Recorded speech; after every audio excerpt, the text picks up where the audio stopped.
"Step back, old man, or you're next." That's what one of them said, just before they tossed my wife. They aimed their weapons at me next. I didn't yell. I didn't run. I just looked at their commander and said 5 words. "Call General Rourke. Right now." And that's when the SWAT team froze. If 5 words can stop trained men in their tracks, type respect for those who never stop serving. The neighbors on Oakwood Drive knew Roy Tanner as the man who could fix anything with an engine. His garage door stood open most weekends, the sounds of tools and classic rock drifting across neatly trimmed lawns. At 68, his hands weren't as steady as they once were, but they still remembered every mechanical puzzle they'd ever solved. Most didn't know about his history, the 27 years of service, the missions without names in countries without acknowledgement, the medals kept in a shoebox rather than displayed on walls. Roy preferred it that way, preferred to be judged by how he fixed carburetors, not how he'd once navigated classified operations that never made the history books. Only Linda knew everything. She'd stayed when the nightmares came, when the scars, both visible and invisible, needed tending. Their 43 years of marriage had weathered deployments, silence, and the slow process of Roy becoming a civilian again. Their modest ranch-style home had become a quiet refuge. Roy volunteered at the VFW on Thursdays, built wheelchair ramps for disabled veterans on Saturdays, and spent Tuesdays at the high school teaching auto shop to kids other teachers had written off. That Wednesday afternoon was unremarkable. Roy was beneath Mrs. Henderson's ancient Buick, changing the oil as a favor. Linda had gone for groceries. Wednesday was senior discount day at Palmer's Market. The September air carried the first hint of autumn. The first indication that something was wrong was the screech of tires, too aggressive for their peaceful street, too purposeful. Roy rolled out from under the car just as the first black SUV blocked his driveway. 3 more followed. Then the shouting began, police, everyone on the ground now. Men in tactical gear poured from vehicles, weapons raised, faces hidden behind helmets and shields. Roy stood slowly, hands visible, engine grease still staining his fingers. "There's some mistake," he began, but a rifle barrel gestured him into silence. Down on the ground now, Roy complied, concrete pressed against his cheek as boots surrounded him. Through the chaos of radios and shouted commands, he heard one officer say, "Secure the house," while another zip-tied his wrists behind his back. That's when Linda's car pulled into the driveway. She stepped out, grocery bags in both arms, confusion blooming across her face. "Roy, what's happening?" 3 officers immediately pivoted, weapons trained on her 65-year-old frame. "Drop the bags, hands where we can see them." Linda froze, the paper bags clutched to her chest. "Please, She's not complying. A younger officer's voice cracked with adrenaline. "Ma'am, final warning." Linda began to lower the bags, but her arthritic hands couldn't move fast enough. Non-compliant subject. The young officer stepped forward, drawing his taser. Roy's voice cut through the chaos. "She's my wife. She's just carrying groceries." A boot pressed harder against his back. "Step back, old man, or you're next." The taser fired. Linda's body convulsed as electricity coursed through her. Grocery bags exploded across the driveway, eggs shattering, apples rolling beneath tactical boots, milk splashing across concrete. She collapsed like a marionette with cut strings. Roy didn't panic, didn't scream. With trained discipline that decades of civilian life hadn't erased, he focused on the officer with command insignia. "Let me up," he said with quiet authority. The commander hesitated, then nodded. As Roy rose to his feet, still zip-tied, he looked directly into the man's eyes and spoke 5 words that changed everything. "Call General Rourke. Right now." The SWAT commander blinked, momentary confusion crossing his face. Around them, the tactical team maintained their positions. Weapons still trained, radios still crackling with tactical chatter. One of the younger officers scoffed. "That's supposed to scare us, old man. We're executing a warrant for Carlos Menendez. High-level drug trafficking. Save the military name-dropping." Roy's expression didn't change. His eyes remained fixed on the commander. "This is 4588 Oakwood Drive. You want 4588 Oakwood Avenue? Different zip code entirely." His voice remained steady, despite Linda still lying motionless on the concrete. "Now cut these restraints and call General James Rourke at Central Command." "Sir, I need to attend to my wife," Roy added.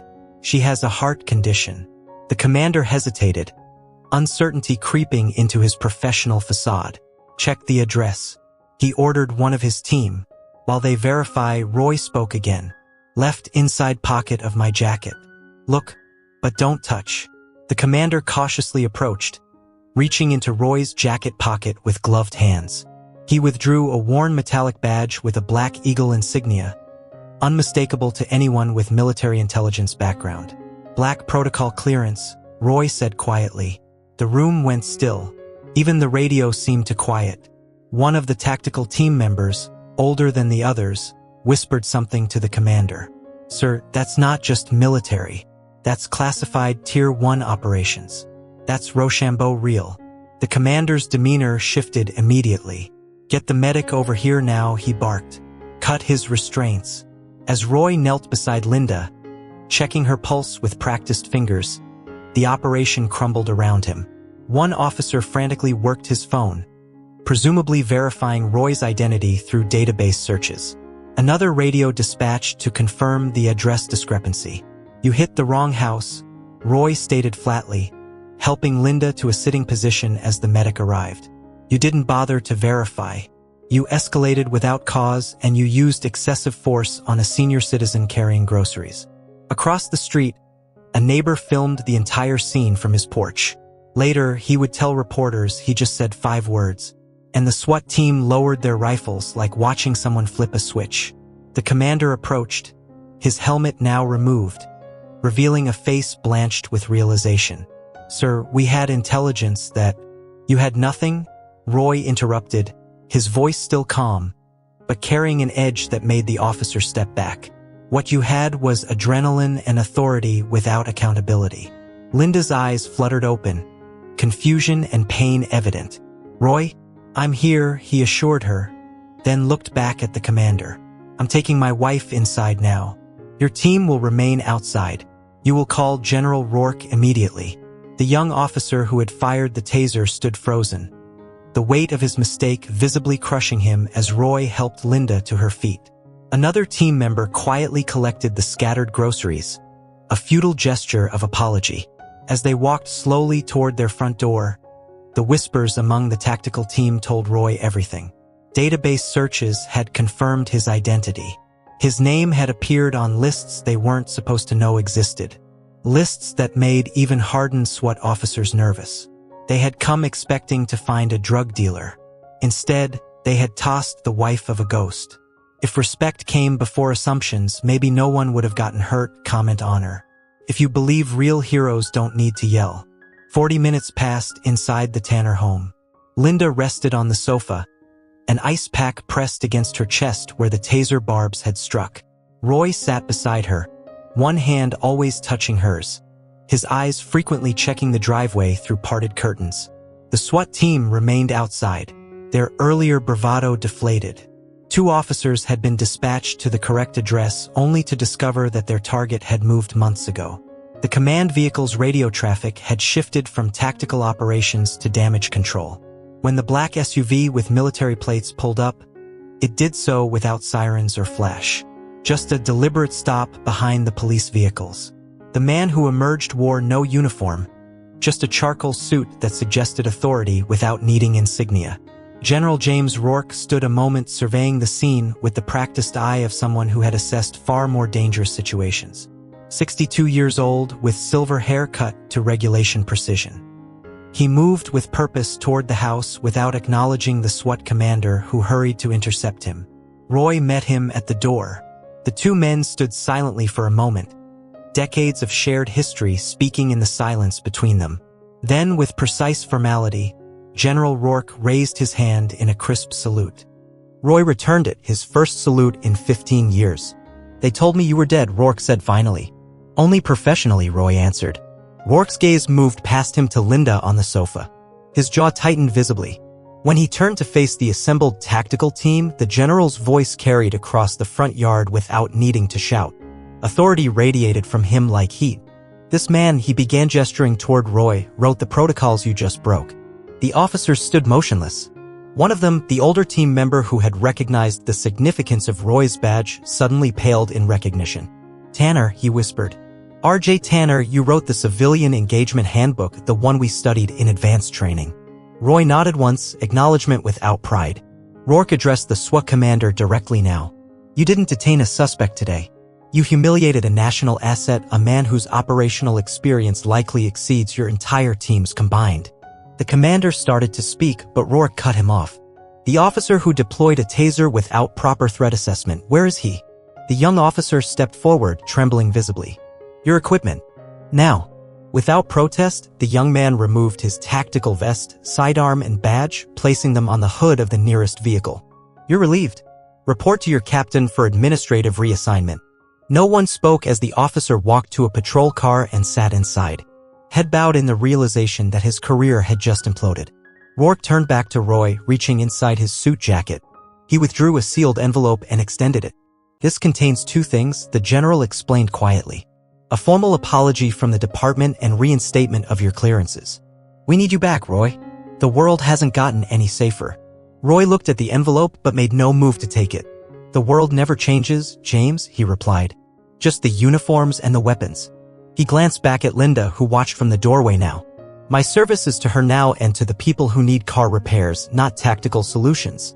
Rourke nodded, understanding in his eyes. He placed the envelope on the porch railing. The offer stands, he said simply, then turned to leave. Roy never opened the envelope. Some offers didn't need consideration to be answered. A week later, Police Chief Michael Brennan called a press conference. Standing behind a podium flanked by American flags, he announced what the department was calling the 5 Words Protocol, a new mandatory training program emphasizing de-escalation, proper identification procedures, and respecting the dignity of civilians during all interactions. He never mentioned Roy or Linda by name. Didn't have to. The video had gone viral despite attempts to suppress it, and the community knew exactly what had prompted this sudden commitment to reform. Linda recovered slowly. The taser hadn't worsened her heart condition, thankfully, but bruises bloomed across her chest where the barbs had struck. She never spoke of the pain, not the physical kind, nor the deeper injury of being treated as a threat in her own driveway.